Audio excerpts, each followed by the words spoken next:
हित हरिवंश मगन मन श्यामा, हरत मदन मन पीर रिसजनी। आज गोपाल रास रस खेलत, पुलिन कलप तरु तीर रिसजनी। आप सभी प्रेमी भक्तों को हमारी तरफ से जय श्री राधे। आज हम परम भगत शिरोमणि श्री श्री हित हरिवंश महाप्रभु जी के पावन जीवन चरित्र पर कुछ चर्चा करेंगे। श्री हित हरिवंश महाप्रभु जी को ठाकुर जी की बांसुरी का अवतार भी माना जाता है। तो चलिए शुरू करते हैं। रसिक भक्त शिरोमणि गोस्वामी श्री हित हरिवंश चंद्र जी महाप्रभु का जन्म मथुरा के निकट बाद ग्राम में विक्रमी संवत 1559 वैशाख शुक्ला एकादशी को हुआ था। इनके पिता का नाम श्री व्यास मिश्र जी और माता का नाम तारा देवी था। व्यास मिश्र जी 9 भाई थे, जिनमें से सबसे बड़े श्री केशव दास जी तो संन्यास ग्रहण कर चुके थे। उनके संन्यास आश्रम का नाम श्री नरसिंहाश्रम था। शेष 8 भाइयों के केवल यही एक व्यास कुल दीपक थे, इसीलिए ये सभी को प्राणों से बढ़कर प्रिय थे और इसी से इनका लालन पालन भी बड़े लाड़ चाप से हुआ था। ये बड़े ही सुंदर थे और शिशुकाल में ही राधा नाम के बड़े प्रेमी थे। राधा सुनते ही ये बड़े जोर से किलकारी मारकर हंसने लगते थे। कहते हैं कि 6 महीने की अवस्था में ही इन्होंने पलने पर पोढ़े हुए श्री राधा सुधा निधि सत्व का गान किया था, जिसे आपके ताऊ स्वामी श्री नरसिंहाश्रम जी ने लिपिबद्ध कर लिया था। इनके बालपन की कुछ बातें बड़ी ही विलक्षण हैं, जिनसे इनकी महत्ता का कुछ अनुमान होता है। एक दिन ये अपने कुछ स्थायी बाल सखाओं के साथ बगीचे में खेल रहे थे। वहां इन्होंने 2 गौर श्याम बालकों को श्री राधा मोहन के रूप में सुसज्जित किया। फिर कुछ देर बाद दोनों के श्रृंगार बदलकर श्री राधा जी को श्री मोहन और श्री मोहन जी को श्री राधा के रूप में परिणत कर दिया और इस प्रकार वेशभूषा बदलने का खेल खेलने लगे। प्रातःकाल का समय था।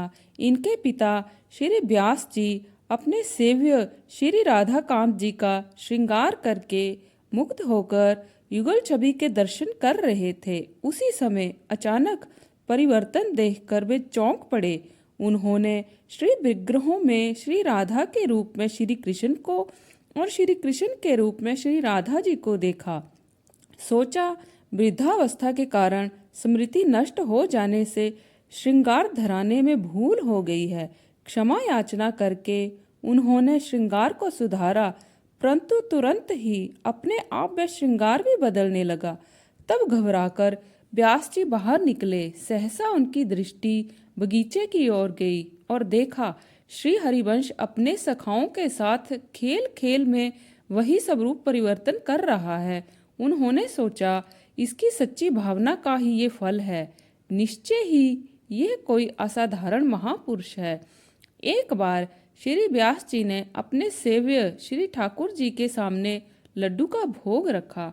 इतने में ही देखते हैं कि लड्डुओं के साथ फल दलों से भरे बहुत से दोने थाल रखे गए हैं। इन्हें बड़ा आश्चर्य हुआ। उस दिन की बात याद आ गई। पूजन के बाद इन्होंने बाहर जाकर देखा तो पता लगा कि श्री हरिवंश जी ने बगीचे में 2 वृक्षों को नीले पीले पुष्पों की मालाओं से सजाकर युगल किशोर की भावना से उनके सामने फल दल का भोग रखा है। इस घटना का भी व्यास जी पर बड़ा प्रभाव पड़ा। एक बार श्री हरिवंश जी खेल ही खेल में बगीचे के पुराने सूखे कुएं में सहसा कूद पड़े। इससे श्री व्यास जी, माता और कुटुंब के लोगों को तो अपार दुख हुआ ही, सारे नगर निवासी भी व्याकुल हो उठे। व्यास जी तो शोकाकुल होकर कुएं में कूदने को तैयार हो गए। लोगों ने जबरदस्ती उन्हें पकड़ कर रखा। कुछ ही क्षणों के बाद लोगों ने देखा कुएं में से एक दिव्य प्रकाश फैल गया है और श्री हरिवंश जी श्री श्याम सुंदर के मंजूल श्री विग्रह को अपने नन्हे नन्हे कोमल हाथों से संभालते हुए अपने आप कुएं से ऊपर उठते चले आ रहे हैं। इस प्रकार आप ऊपर पहुंच गए और पहुंचने के साथ ही कुआं निर्मल जल से भर गया। माता पिता तथा अन्य सब लोग आनंद सागर में डुबकियां लगाने लगे। श्री हरिवंश जी जिन भगवान श्याम सुंदर के मधुर मनोहर श्री विग्रह को लेकर ऊपर आए थे, उस श्री विग्रह की शोभा श्री अतुलनीय थी। उसके एक एक अंग से मानो सौंदर्य माधुर्य का निर्झर बह रहा था। सब लोग उसका दर्शन करके निहाल हो गए। उसके बाद श्री ठाकुर जी को राजमहल में लाया गया और बड़े समारोह से उनकी प्रतिष्ठा की गई। श्री हरिवंश ने उनका परम रसमय नामकरण किया, श्री नवरंगी लाल जी। वर्तमान में श्री नवरंगी लाल जी का मंदिर वृंदावन में स्थित है। अब श्री हरिवंश जी निरंतर श्री नवरंगी लाल जी की पूजा सेवा नियम में मगन रहने लगे। इस समय इनकी अवस्था 5 वर्ष की थी। इसके कुछ ही दिनों बाद इनकी अतुलनीय प्रेममयी सेवा से मुक्त होकर साक्षात रासेश्वरी नित्य निकुंजेश्वरी वृषभानुनंदिनी श्री राधिका जी ने इन्हें दर्शन दिए, अपनी रस भावना पूर्ण सेवा पद्धति का उपदेश किया और मंत्रदान करके इन्हें शिष्य रूप में स्वीकार किया। 8 वर्ष की अवस्था में आपका उपनयन संस्कार हुआ और 16 वर्ष की अवस्था में श्री रुक्मिणी देवी से आपका विवाह हो गया। पिता माता के गोलोकवासी हो जाने के बाद आप सब कुछ त्याग कर श्री वृंदावन के लिए विदा हो गए। श्री नवरंगी लाल जी की सेवा भी आपने अपने पुत्रों को सौंप दी। देववन से आप चिड़ियावल आए। यहाँ आत्मदेव नामक एक भक्त ब्राह्मण के घर ठाकुर जी श्री राधा वल्लभ जी विराजमान थे। आत्मदेव जी को स्वप्न आदेश हुआ कि तुम्हारी जो दोनों पुत्रियां श्री कृष्ण दासी और मनोहरी हैं, उनका हित हरिवंश जी से विवाह कर दो और दहेज के रूप में मुझे दे देना। यदि वे विवाह के लिए ना माने तो उन्हें मेरी आज्ञा बता देना, तब वे प्रस्तुत हो जाएंगे। आत्मदेव जी ने ऐसा ही किया और उसी के अनुसार श्री राधा वल्लभ जी महाराज को हरिवंश जी वृंदावन ले आए। वृंदावन में मदन टेर नामक स्थान में श्री राधा वल्लभ जी ने प्रथम निवास किया। इसके बाद इन्होंने भ्रमण करके श्री वृंदावन के दर्शन किए और प्राचीन एवं गुप्त सेवा कुंज, रास मंडल, वंशीवट एवं मानसरोवर नामक 4 पुण्य स्थलों को प्रकट किया। उसके बाद आप सेवा कुंज के समीप ही कुटिया में रहने लगे तथा श्री राधा वल्लभ जी का प्रथम प्रतिष्ठा उत्सव इसी स्थान पर हुआ। श्री राधा वल्लभ जी की आज्ञा से श्री हित हरिवंश जी ने श्री श्यामा श्याम युगल सरकार की निकुंज लीला का क्रिया और काव्य द्वारा प्रचार प्रसार किया। स्वामी श्री हरिदास जी से आपका अभिन्न प्रेम का संबंध था और ओरछे के राजपुरोहित एवं गुरु प्रसिद्ध भक्त श्री हरिराम जी व्यास ने भी आकर हित हरिवंश महाप्रभु जी से दीक्षा ग्रहण की थी। श्री वृंदावन महिमा अमृत के निर्माता महाप्रभु श्री चैतन्य के प्रसिद्ध भगत स्वामी श्री प्रबोधानंद जी की आपके प्रति बड़ी निष्ठा और प्रीति थी। श्री भगवान की सेवा में किस प्रकार अपने को लगाए रखकर कैसे अपने हाथों से सारी सेवा करनी चाहिए, इसकी सुंदर शिक्षा श्री हित हरिवंश प्रभु जी के जीवन की एक घटना से मिलती है।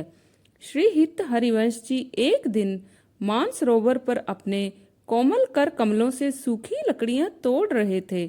इसी समय आपके प्रिय शिष्य दीवान श्री नाहरमल जी दर्शनार्थ वहां आ पहुंचे।